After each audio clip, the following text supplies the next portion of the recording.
After the divorce, the silence in my house echoed louder than any argument we'd ever had. I was still learning how to breathe again when my stepson Ethan asked. If he could move in, he had always been quiet, respectful, a shadow in the chaos of my failed marriage. I thought it would be healing for both of us. But as the days turned into weeks, subtle shifts began to disturb that peace. The way he looked at me lingered too long, the way I felt around him began to change. I never imagined what would follow, or what it would awaken in me. The first few weeks after the divorce were painfully quiet. The walls that once absorbed laughter and late-night arguments now sat still and cold like silent witnesses to a love that had withered away. I would wake up every morning reaching for a body that was no longer there. My mornings were routine, coffee, silence, and the echo of a marriage that had unraveled in slow motion. Then one afternoon, Ethan called. His voice cracked a little when he asked if he could come stay with me for a while. He said things had grown tense. With his father, I did not ask questions, I just said yes. When Ethan arrived, he stood at the doorway holding a single duffel bag, his expression unreadable. He was taller than I remembered, broader in the shoulders, his face sharper with age. We had not spent much time alone together during the marriage. He was my husband's son from his first marriage, and while we had always been kind to one another, there had always been a wall between us, a quiet formality, like distant relatives who happened to share a roof. I assumed this would be the same. We would be polite, respectful. He would heal, and I would too. Neither of us knew what healing truly meant. Yet the first few nights were uneventful. Ethan kept mostly to himself. He helped with the dishes cleaned up after dinner, and always asked if I needed anything before disappearing into the guest room. I appreciated the company. Even in its silence, there was something comforting about knowing someone else was in the house. The creaks in the floorboards did not feel so loud with him around. I started cooking more again, taking the time to prepare meals, rather than microwaving leftovers. There was something about feeding someone that made me feel human again, but slowly, almost without notice, something began to shift between us. It was in the way he lingered in the kitchen after dinner, leaning against the counter, while I cleaned up, watching Mew with quiet eyes that felt too steady. It was in the way he laughed slightly, deeper, fuller, at jokes I did not even realize I had made. I caught him looking, once not at my face, but lower, quickly, looking away. When I turned, I should have said something. Then I should have drawn a line, but I did not. Instead, I pretended I had not noticed, and he pretended nothing had changed. Then came the night. I wore the old gray sweater that hung off one shoulder. I had not worn it in years, but it had felt like a comfort in the cold evening air. Ethan's eyes met mine across the dinner table and held. Just a second too long. He said nothing, but I felt something coil tightly in my stomach. We never had. He told me about his mother, about how she left and never came back. He said my presence, even in the background of his life, had always felt warmer. I listened, unsure of how to hold the weight of that confession. I told him about my marriage, how it died. Not with a bang, but with a quiet distance that grew between us, like two continents drifting apart. He listened, nodding, his gaze heavy and thoughtful. One afternoon, I came home from the store to find him fixing the sink. His shirt was wet, clinging to his chest. I looked away quickly, muttering a thank you. He smiled and said, "You do not have to thank me. This feels like home now." The word home landed softly, but shook something loose inside me. I realized in that moment that I had not felt at home in a long, long time. The dream started after that. Vivid, tangled visions of Ethan and I. Our bodies pressed together. Our words no longer guarded. I would wake up breathless, confused. Ashamed, I tried to shake them off. Blaming, loneliness, vulnerability, grief. But every time he brushed past me in the kitchen or leaned too close while handing me a cup of tea, my body remembered. We began sitting closer on the couch under the guise of watching late-night movies. He would fall asleep, sometimes his head against my shoulder. The weight of it, both innocent and intimate. I would stay still for hours, afraid to move. Afraid of How much I wanted to stay like that. I began to notice the way he smelled. Clean warm, something like cedar wood and laundry detergent. The small things began to matter, how his eyes crinkled when he smiled, how his voice softened when hesked, how my day had been. It was dangerous, I knew it, but I was no longer sure if I cared. One evening while drying dishes, he placed his hand over mine to take a plate from me. It lingered just a second too long. I looked up. He did not look away. My heart pounded so loudly, I was afraid he could hear it.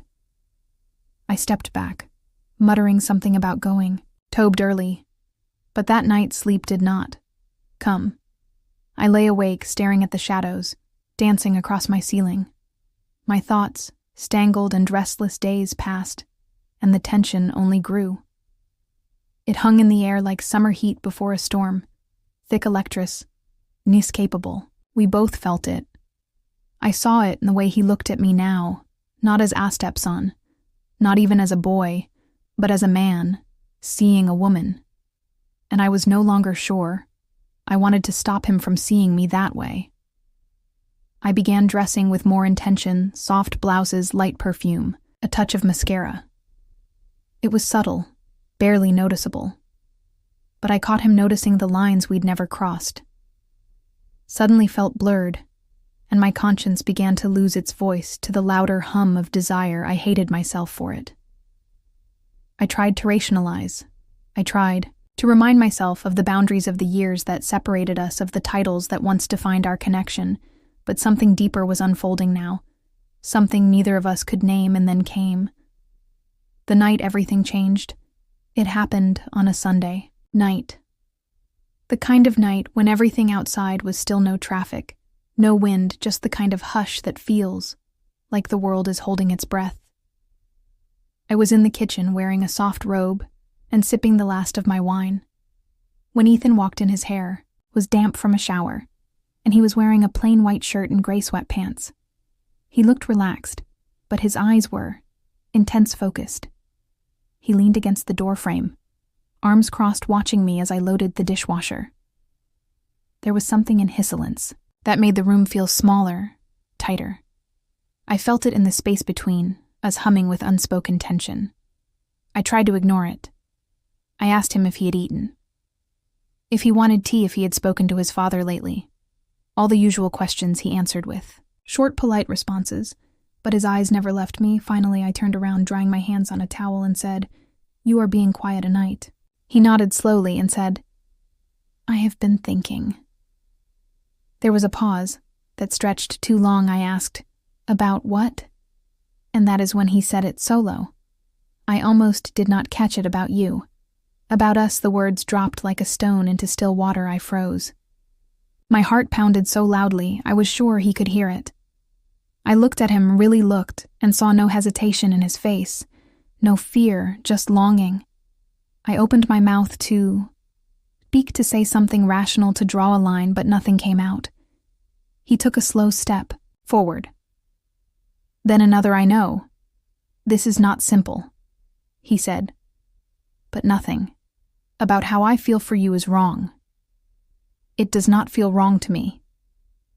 He was inches away now. I could feel the heat radiating from his skin. I could smell his shampoo, the faint scent of soap, and something purely him. I whispered, "Ethan, this is not." But he stopped me with a look. "It is not about what we are supposed to be," he said. "It is about what we are right nowhere." His fingers brushed mine just a touch, and my breath caught in my throat. It should have felt forbidden. It should have felt impossible. But in that moment, it only felt real. I stepped back, not out of rejection, but because I needed air. My thoughts were swirling, crashing into each other. I walked into the living room, hoping distance would clear my mind, but he followed. He sat beside me on the couch, close but not touching. I could feel the tension vibrating between us. It turned to him. "Do you know what you are doing?" I asked. "Do you understand the weight of this?" He nodded. "More than you think. You have been in pain, so have I. And maybe that is why We see each other clearly now, not as what we were, but what we have become. I did not speak for a while. My fingers were shaking slightly. I placed them on my lap to hide the tremor he reached. Houghton gently took one of my hands. It was warm, steady. I know you feel it too. He said you were just afraid to admit it. And maybe he was right. Because I had felt something blooming slowly over the past few weeks. Something dangerous. Something beautiful. I had tried to bury it, to smother it with guilt and logic. But there it was, alive and undeniable, pulsing in the quiet. Between our breaths, I turned toward him, and for a moment, we just stared.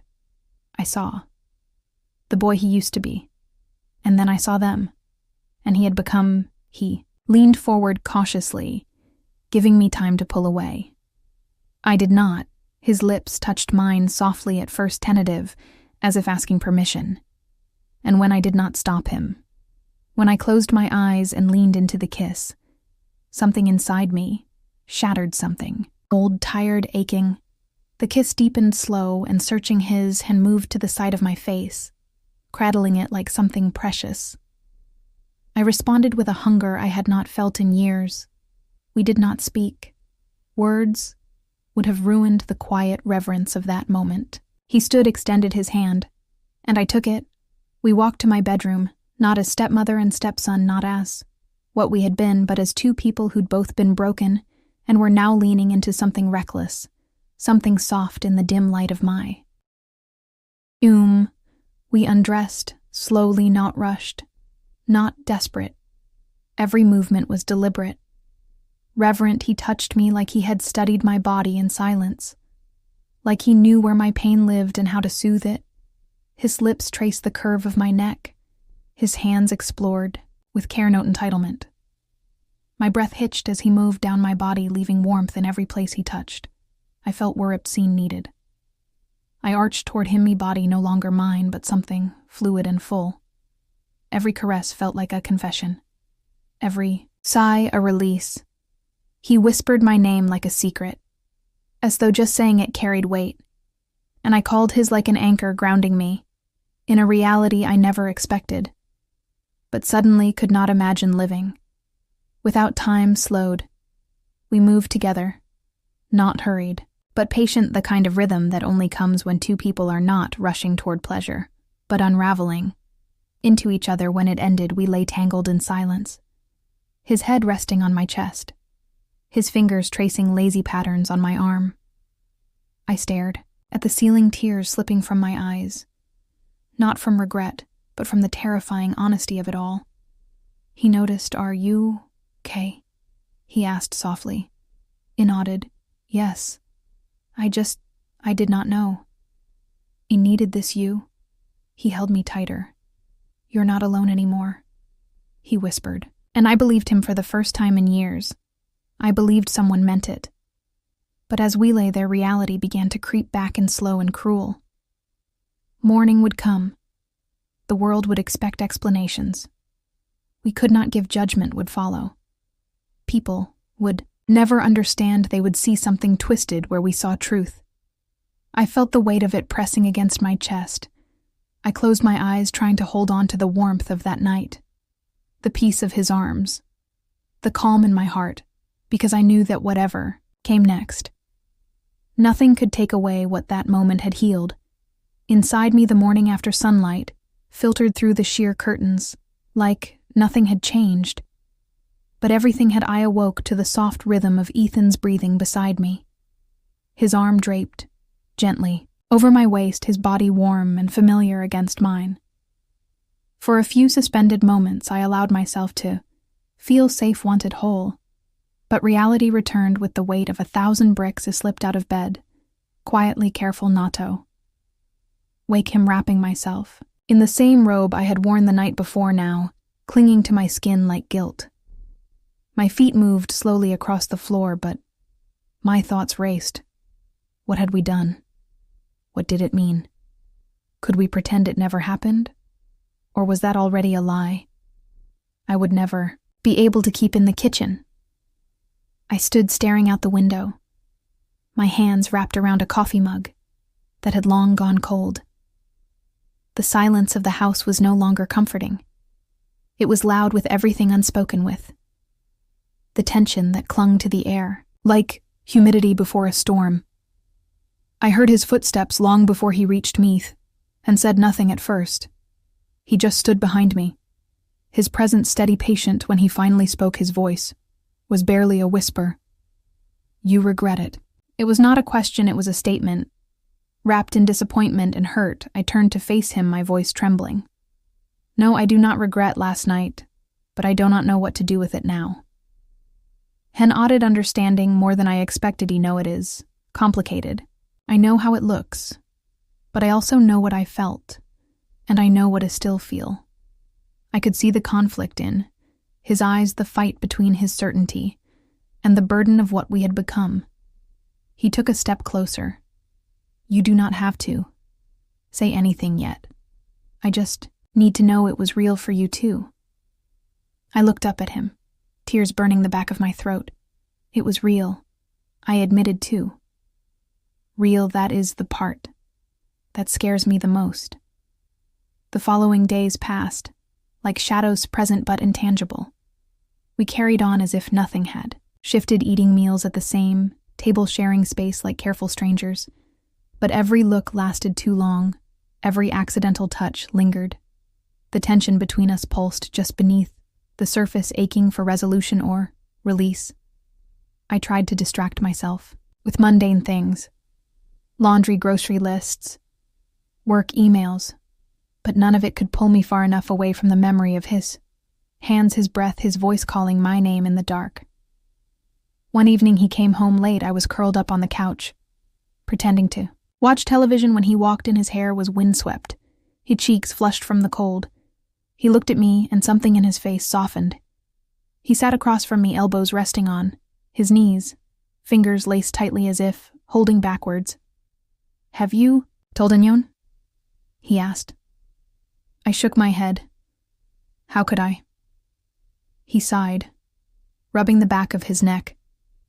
"Neither have I, but I hate this." The pretending, the silence. I nodded slowly. It is not just about what happened. It is about what it awakened in me, something I had buried. For so long he leaned forward. Like what? I paused, my voice breaking before I spoke. The desire to be seen, touched, chosen after the divorce. I felt like a faded photograph, something people glanced at but never truly saw. But that night you saw me in that terrified memory. Than anything he reached out then, his fingers brushing mine. "You are not invisible to me, you never were." There were moments we wanted to repeat that night, to slip back into that shared warmth. But we were always interrupted, by fear, by conscience, by the sound of footsteps that were not there at night. I lay awake staring at the ceiling, remembering the way he had whispered my name, how his lips had searched my skin like a man discovering something sacred. I acted for it again, but I also feared what it would cost us, him, me, everything. One night I broke down and found him on the porch, sitting with a blanket around his shoulders, staring into the darkness.